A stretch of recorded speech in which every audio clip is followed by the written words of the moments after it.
Estamos en Punto por Punto, análisis y crítica sin censura, con el periodista Mucio Cárdenas Arellano y un servidor, Roberto Morales Ayala. En estos días, a nivel nacional, internacional y especialmente en el estado de Veracruz, ha sacudido la noticia del hallazgo de una nueva fosa en el centro del estado. Ahora sabemos que en el municipio de Alvarado, donde encontraron hasta el momento 174 cráneos.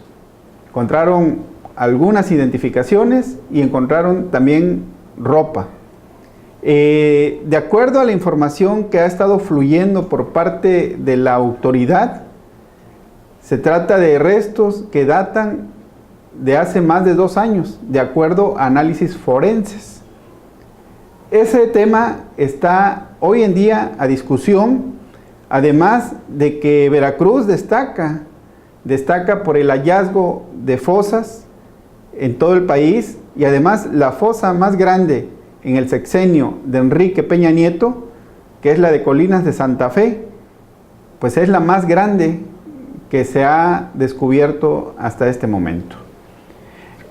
Además de este tema, recientemente en el municipio de Rodríguez Clara se dio la detención, la cacería, le han llamado, de un grupo de más de 400 migrantes que viajaban en el tren. Este tema ha despertado suspicacias, sospechas, porque los migrantes están denunciando que hubo tortura y hubo muertos. Son estos los temas que vamos a tratar en esta emisión de Punto por Punto. Mucio, el caso de las fosas, Mucio. Sí, Roberto, bueno, se cumple nuevamente la profecía del sacerdote Alejandro Solalinde, quien planteó en los tiempos primero de Fidel Herrera Beltrán y más adelante de Javier Duarte, que Veracruz lamentablemente era un cementerio clandestino. Se han venido dando estos casos, lo hemos abordado ya muchas veces aquí. Hoy es una fosa nuevamente en el municipio de Alvarado, muy cerca del municipio de Veracruz, donde se encuentra la otra, que es la de Colinas de Santa Fe. Y bueno, nos remite a varios escenarios. Uno de ellos es, debieron ser informados los colectivos que buscan desaparecidos. Hay un estado de cerrazón de ambas partes, Fiscalía por un lado, por el otro los colectivos. Estamos ante un escenario de horror que no deja de terminar. Estamos también ante el escenario político de si es algo que se le debe atribuir a Javier Duarte, qué tanta responsabilidad tiene, si hay muertes por desaparición forzada o simplemente fue por acción del crimen organizado, es decir, si hay participación de la policía. Y en algunos casos se podría hablar de encubrimiento por parte de algunas instancias de la Fiscalía o del mismo gobierno de Javier Duarte. Todo eso está a discusión y todo esto nos lleva a hacer una serie de reflexiones sobre qué escenario tenemos. Realmente, no solamente los veracruzanos, yo creo que es un asunto que le atañe en concreto a toda la nación, a todos los mexicanos, porque se vienen repitiendo. Hoy lo vivimos en Veracruz, como en su momento se ha vivido en Tamaulipas, como se ha vivido en Coahuila, en Chihuahua, o incluso en el estado de Morelos, que han sido momentos de gran escándalo y mediático, y sobre todo que ha sacudido muchas estructuras y sobre todo organizaciones no gubernamentales que han venido denunciando que prácticamente los grupos de poder, los grupos políticos, han generado políticas de represión en contra de determinados grupos y que esto ha llevado al asesinato, la tortura y el asesinato de algunas de estas gentes en diferentes ámbitos, y el escenario quizá el más violento es el de Veracruz. Se viven momentos de incertidumbre, Mucio, en el país, y digamos aquí en nuestro estado, realmente una crisis de credibilidad tremenda. Nadie cree en nadie. La sociedad civil no cree en el gobierno, con mucha razón. El gobierno insiste en tratar de encubrir sus errores, criminalizando a la sociedad. Y eso, bueno, yo lo critiqué y se lo critiqué muy fuertemente a Javier Duarte de Ochoa en su momento, que hoy no me cabe duda que es uno de los peores criminales que hemos tenido en Veracruz, aunque pues a lo mejor le den amnistía y perdón.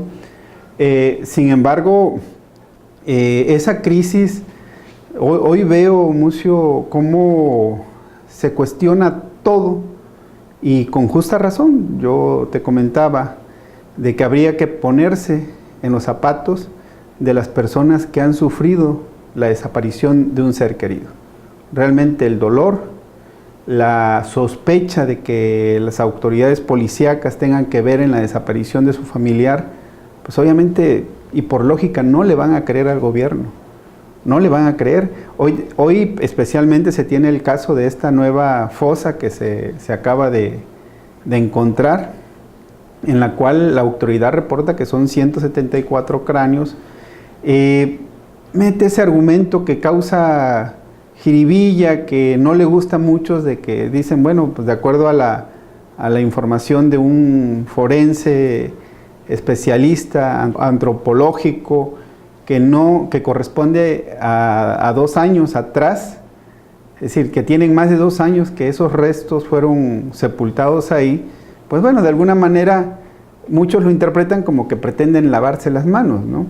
Eso yo creo que es irrelevante porque finalmente las investigaciones tienen que determinar responsabilidades. Ahora, lo que hemos visto y ha sido una recurrencia es que las investigaciones no llevan a ningún lado. Yo estaba leyendo unas declaraciones del gobernador del estado, Miguel Ángel Yunes Linares, donde él dice que bueno, había que ocultarse o que no se había notificado para garantizar el éxito de la investigación. Hasta ahorita lo que sabemos es que hay un hallazgo. Que las investigaciones determinen quiénes son estas personas y se les identifique, pues es parte del hallazgo. Pero creo que aquí la investigación, para que tenga éxito, tendría que llevar a los culpables que llegaron y asesinaron a tal número de personas. Y eso por decir lo que se acaba de saber de esta nueva fosa, porque aparte tenemos el caso de Colinas de Santa Fe y el caso de la otra fosa del Arbolillo, que también está en Alvarado, que juntas suman 339 cráneos. ¿Sí? Esto realmente, y de acuerdo a los datos que ya existen, y eso lo aceptan los colectivos, corresponden a los gobiernos pasados. ¿Sí? Cuando realmente, y eso es una verdad de a peso, que el gobierno de Javier Duarte de Ochoa y de Fidel Herrera Beltrán se cansaban de decir que en Veracruz no pasaba nada. Pagaban grandes cantidades de dinero a la prensa estatal y a la prensa nacional para que dijeran que Veracruz era un Edén, un paraíso. Y sin embargo hoy, bueno, y en esos momentos los ciudadanos sabíamos que estaban pasando secuestros, sabíamos que había extorsiones, ya sabíamos de las cuestiones del narcotráfico, la violencia imparable, las obras corruptas que estaban haciendo ellos, pero en Veracruz no pasaba nada.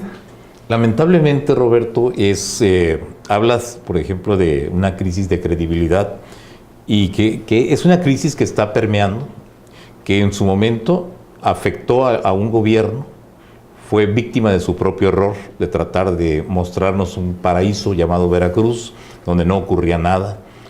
Aquí lo hemos mencionado en muchas ocasiones, Fidel Herrera daba instrucciones a una prensa comprada, una prensa muy bien pagada, para que no se mencionara que había zetas en el Estado. Y lo sabemos por testimonio de los propios directivos de algunos medios, que era la instrucción que no se reconociera, que no se aludiera siquiera a que habían esos grupos delincuenciales ya operando en el Estado de Veracruz. ¿A dónde nos lleva esto? También a la pérdida de credibilidad de esa prensa, porque finalmente todo se sabe, todo se conoce.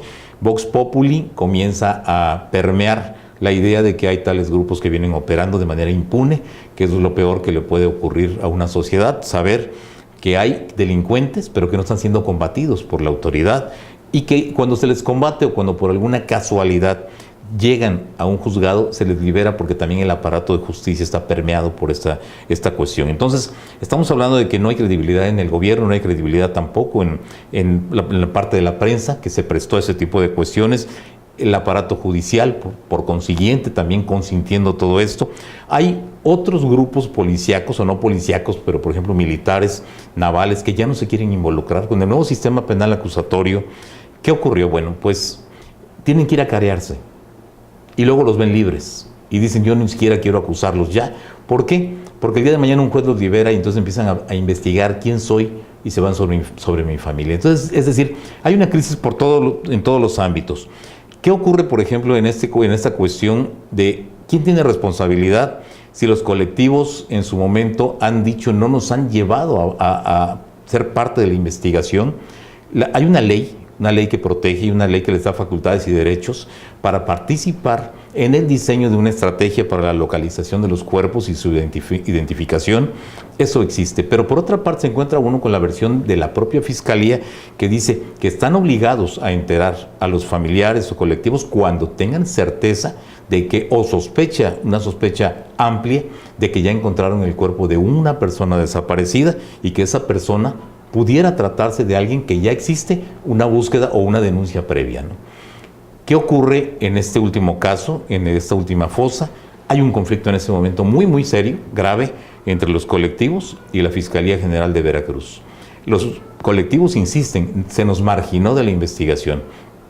Hay versiones que nos dicen que ellos ya sabían que existía esa fosa y que lo iban a dar a conocer, que se iban a meter. Hoy están incluso pugnando porque se van a ir a meter, como lo hicieron en su momento con Luis Ángel Bravo, el anterior fiscal, el fiscal del duartismo, y que qué bueno que lo hicieron, Roberto, porque eso permitió que se supiera la magnitud del problema que traíamos, con esos 200 y pico de cráneos, 260 y tantos cráneos que se hallaron ahí, que ya oficialmente se ha aceptado.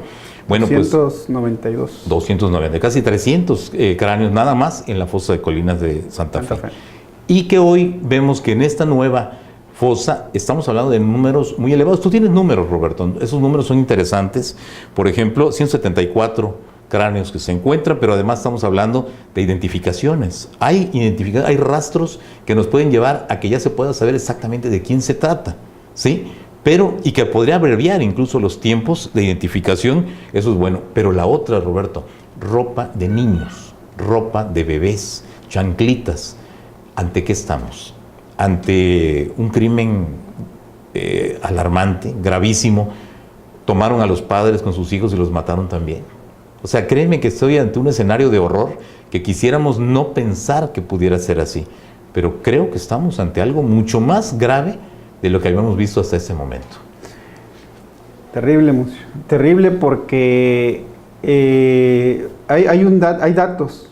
Ahora que estamos revisando el tema, hay datos y yo te comentaba que oficialmente la Policía Federal reconoce que ellos, de estos 339 cuerpos que se encontraron entre Colinas de Santa Fe y Arbolillo, ya tienen el perfil genético del 90%.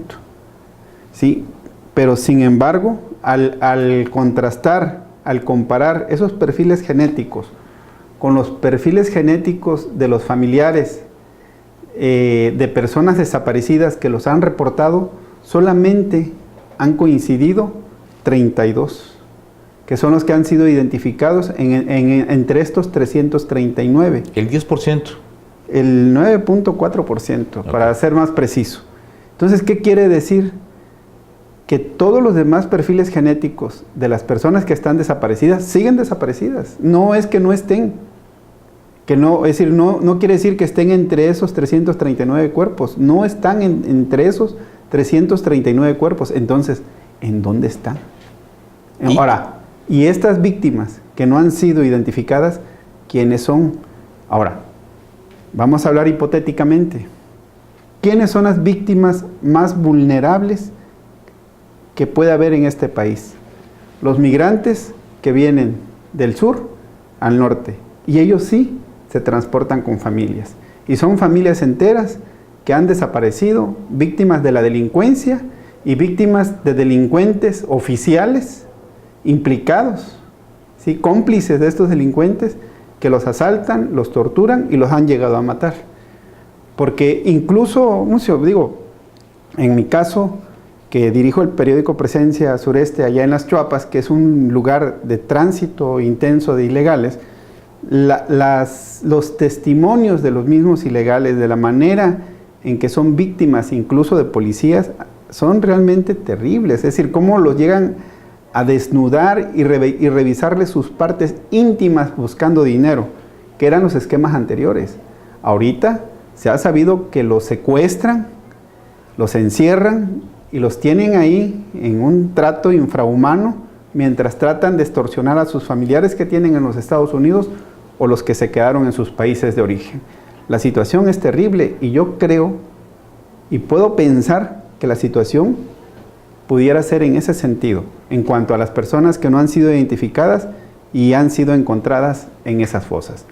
Por otro lado, pues te comentaba, Mucio, aquí la cuestión de la crisis de credibilidad, hay una ventaja, que por todo este relajo de declaraciones que han hecho los del nuevo gobierno, la verdad, ellos mismos están destruyendo su propia credibilidad, porque es su principal patrimonio en este momento, y es lo que necesita la sociedad, personas en las cuales creer. Entonces, cuando ellos lleguen al gobierno, tengan las investigaciones en sus manos y le informen a la sociedad, pues habrán de creerles. Yo rescataba por ahí algunas declaraciones que había hecho precisamente el gobernador electo cuando era candidato a gobernador, Cuitlahua García Jiménez, y que él había mencionado, que él habló incluso de cifras, habló que el 60% de las personas que estaban en las fosas eran jóvenes vinculados a la delincuencia, que se le vino todos los colectivos encima, pero en ese momento creo yo, Mucio, que Cuitlahua hablaba como si estuviera ya en el puesto de gobernador, porque son realidades que no gustan y que muchas veces rechazamos, pero pues habría también que ser autocrítico en ese sentido. Y no importa, siguen siendo víctimas, eso que quede bien claro, siguen siendo víctimas y el responsable de la seguridad, bienestar, de la integridad de las familias veracruzanas sigue siendo el gobierno.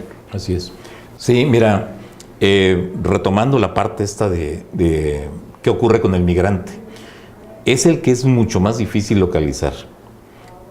Normalmente son personas que vienen de condiciones de pobreza y algunos de ellos huyendo de algún acto de represión, por alguna postura política, por una radicalización sobre problemas precisamente de esa marginación y pobreza.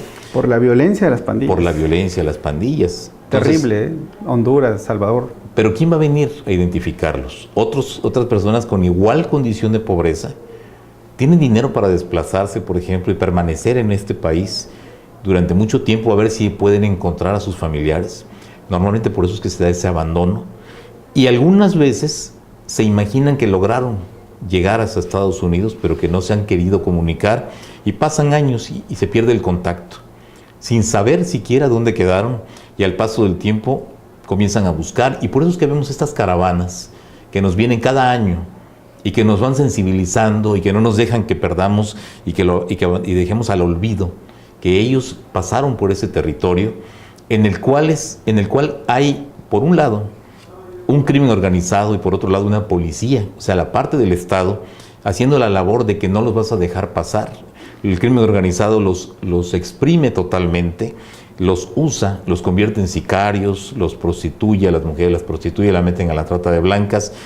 Se habla incluso del tráfico de órganos de los niños y más adelante el exterminio de todos ellos. Solalinde lo ha tocado el punto, habla de exterminio. Solalinde habla de una convivencia entre el poder público y estas bandas del crimen organizado, y todo concluye en algo que es una política migratoria que es o tiene como fin frenar a estos grupos para que no lleguen a Estados Unidos e inquieten el statu quo de una sociedad que se quiere mantener libre de cualquier amenaza que pudiera representar a estos grupos, que en realidad lo único que van haciendo es buscando una mejor condición de vida, trabajo, oportunidad para que sus hijos estudien. Yo creo que la mayor parte de esa gente que viene es gente buena, que está buscando trabajar. Quizá alguno venga huyendo por algún acto delictivo, no lo sabemos, pero como dices, aquí son víctimas. Y desgraciadamente no hay una política que se haya seguido y que haya sido efectiva para ellos, ¿no? Creo yo que en ese punto tenemos que reparar y ver si los colectivos, en este caso, logran tener el acceso a la investigación y hasta dónde también es facultad de la Fiscalía el reservar información hasta que se pueda tener la certeza de qué es lo que hay y tratar de que no se vaya a quedar a medias la investigación y se nos vaya a echar a perder algo que tenemos que conocer, que es la verdad. Tiene que haber estrategias y esquemas que puedan llevar a esa credibilidad. Es necesario, es urgente. Lo estamos viendo el día de hoy con toda esta discusión en la cual, digo, los colectivos tienen razón. Ellos quieren ver, quieren ser testigos realmente de la manera en que está trabajando la Fiscalía. Por otro lado, pues también hay que ver que la Fiscalía está protegiendo el trabajo, está tratando de hacer las cosas de tal manera que ellos puedan trabajar sin la interrupción, sin el cuestionamiento de los colectivos, pero deben saber que también hay las sospechas de que las autoridades están involucradas con los delincuentes. Entonces, de lado y lado está igual el temor de que en las autoridades, y lo hemos sabido mucho, como también en estas manifestaciones, en estas organizaciones, se han involucrado personas de la delincuencia organizada para sacar información. Es decir, desde ahí lo han hecho. Entonces hay una tirantez terrible, vaya. Y esto, créemelo, yo pienso que este gobierno ya no va a hacer nada. De hecho, no están haciendo este tipo de hallazgos, pero en cuanto a investigaciones, en cuanto a las aclaraciones, tendrá que ser el nuevo gobierno el que lo venga a hacer. Pues difícil paquete para Cuitlahua García. No, difícil y para todo el gobierno. Y vemos las declaraciones de los políticos, de Alfonso Durazo. Yo lo escuchaba en tu programa en la mañana, el video que pasa en el parón que le hizo una persona. Ustedes lo que están haciendo es lavarse las manos. La declaración del presidente del Senado, Ricardo Monreal, ¿no? donde reclama de que es la herencia de un presidente honesto y de que es una situación inadmisible. Óigame, señor, usted fue gobernador de Zacatecas, ya se le olvidó, carajo. Usted es parte de los responsables de que el país esté así. Así es. No me vengas con cuentos, ¿no? Sí, ahí hubo gran cantidad de desapariciones, hay fosas, y además los Monreal implicados en algunos otros tipos de... Es de los estados que más fosas ha tenido, junto con Veracruz, Chihuahua, Jalisco, Tamaulipas, Morelos. Sí, y tenemos el tema de los migrantes, que es casi como que junto con pegado, ¿no? Sí. El caso de Rodríguez Clara, ¿cómo lo ves? Mira, yo creo que ahí hay verdades completas, verdades a medias, hay, pues otra vez caemos en el mismo punto, Roberto. Creo que hay una política muy restrictiva, creo que a México le toca hacer el trabajo sucio y hay instancias de gobierno, citemos nuevamente a Solalinde, él ha acusado directamente a quienes encabezan el Instituto Nacional de Migración, de decir, son bandas que están secuestrando porque ellos comercian con el migrante. Ellos mismos se han encargado de levantar migrantes y entregarlos al crimen organizado. Está dicho por Solalinde, sus cuentas en las redes sociales, sus entrevistas, sus expresiones a través de algunos medios de comunicación. Muy valiente lo que ha dicho, quizá en algunos otros puntos no podamos coincidir con ese valor para poder decir las cosas como son. Y caso concreto, lo que ocurre en Rodríguez Clara, en este municipio, es un municipio que se encuentra ya en la parte que colinda con Oaxaca, en la carretera, en el traslado del sur hacia la parte del centro del estado. Pues Rodríguez Clara es un lugar donde hay una gran producción, se dedican a la cuestión agrícola, y al pasar por esa parte, en el tren, en la famosa Bestia, esos casi 400 migrantes, o más de 400 migrantes, pues viene ese acto de represión, un retén. Al principio ni siquiera se podía identificar qué policía era, se habla que es Instituto Nacional de Migración, Policía Federal y Policía del Estado de Veracruz, y los migrantes se quejan de actos de represión, golpes que les dieron, actos de tortura, y se habla de muertos. No se han presentado evidencia, cadáveres no sabemos si los recogieron, los desaparecieron o qué pudo haber ocurrido, o si simplemente fue una declaración de uno de los migrantes, quizá desesperado por lo que estaba ocurriendo, donde complica las cosas para la autoridad, porque vienen siendo señalados de que reprimieron de tal forma que pudo haber generado hechos de sangre. Mucio, hay una tarea pendiente. Generalmente hablamos de la responsabilidad del gobierno, generalmente hablamos de la responsabilidad de la sociedad y la responsabilidad que tenemos la prensa. Tenemos una tarea muy pendiente. Es decir, ya recogimos el testimonio y qué bueno, pero realmente también tenemos que darle seguimiento para verificar la información que se nos está proporcionando, porque es muy delicado. Se habla y son los testimonios de las personas que estuvieron, hondureños que estuvieron involucrados en esta persecución. Hablan de 4 muertos, hablan de escenarios de terror, donde dicen ellos que los policías detenían a sus compañeros y que con unas pinzas les cortaban los dedos. Hasta este momento se ha conocido el caso de 15 lesionados en un albergue, y se ha conocido, pero no se ha conocido ni un solo caso de muertos, ni tampoco se han encontrado dedos o personas que hayan sido amputadas de sus dedos. Y bueno, es la versión, ahora hay que constatarla, hay que buscarla. Realmente, cuando pasan situaciones así de esta naturaleza, en las cuales hay cobertura, muy difícilmente se puede ocultar, a menos que no se le dé seguimiento a esta información. Hay que verificar los datos, tenemos que verificar los datos y, caray, pues decir las cosas de manera objetiva en el momento en que se llegue a encontrar esa información que le dé realmente sentido, que le dé claridad a este tema. Yo por otro lado, quería comentarles que yo admiro, respeto y reconozco el trabajo del padre Alejandro Solalinde. Sin embargo, también escuché algunas declaraciones que hace él precisamente ante unos indocumentados, donde prácticamente está santificando al nuevo gobierno. Y yo, de veras, padre, no podemos juzgar a priori. Mire, los políticos en el ejercicio del poder, yo no tengo la menor duda que terminan incurriendo en lo mismo si la sociedad, si los activistas como usted, si la prensa no ejerce un verdadero contrapeso para que puedan ellos mantener el rumbo de lo que están prometiendo. Habrá que ver en el ejercicio de ese poder si lo cumple. Roberto, fíjate que esa declaración que hace el padre Solalinde, donde compara a Andrés Manuel López Obrador con Jesucristo, donde le dice que es el pastor que se cuida a todas sus ovejitas y que caben todos en una gran red en la cual él no juzga a nadie, él perdona a todos, no tiene distingo entre buenos y malos, pues yo creo que se cae sola, ¿no? Porque si algo tiene López Obrador es que es pasionario. En primera, es tormentoso. Él le llamó la mafia del poder durante mucho tiempo, el PRIAN. Estigmatizó a Carlos Slim, estigmatizó a Claudio X González, a los hombres de poder. Generó un país en el cual de su lado estaban los buenos y enfrente estaban los malos.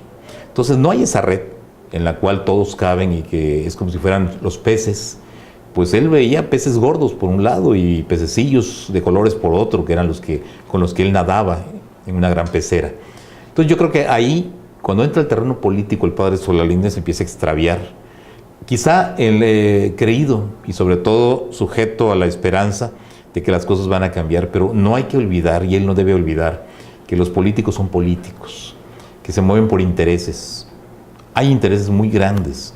Y si una de las políticas que le imponga el gobierno norteamericano o Donald Trump es de ser más radicales todavía con la migración, va a ser. Y eso, tarde o temprano, va a confrontar a López Obrador con Solalinde. Ya vimos que un Solalinde recibió un premio nacional de derechos humanos de manos de Enrique Peña Nieto. Y a las pocas semanas ya estaban confrontados. Yo espero que no vaya a darse una situación así, porque si estamos hablando de un hombre que ha enarbolado una lucha a favor del migrante, que se ha confrontado con la cúpula de la Iglesia Católica, como ha ocurrido, como muchos le han cuestionado, obispos mismos que han dicho que ya se excedió en lo que es su función.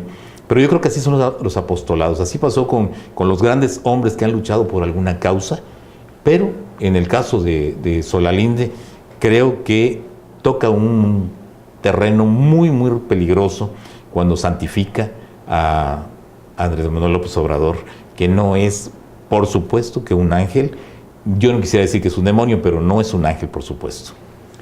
Pues van a pasar muchas cosas. Y yo creo firmemente de que nuestro lugar es la crítica, es el buscar la información, presentársela a la sociedad para que conozcan y tomen y tengan criterio. Una sociedad bien informada toma mejores decisiones y creo que esa es nuestra responsabilidad y nuestro trabajo y lo seguiremos haciendo. Ojalá el padre Solalinde, pues digo, ya en el camino creo que se dará cuenta de que el mejor lugar para él y para la sociedad misma, que es a la que nos debemos, está de este lado. Por supuesto. Sí. Pues les agradecemos que nos haya acompañado en esta emisión de Punto por Punto y nos vemos en los próximos días. Muchas gracias.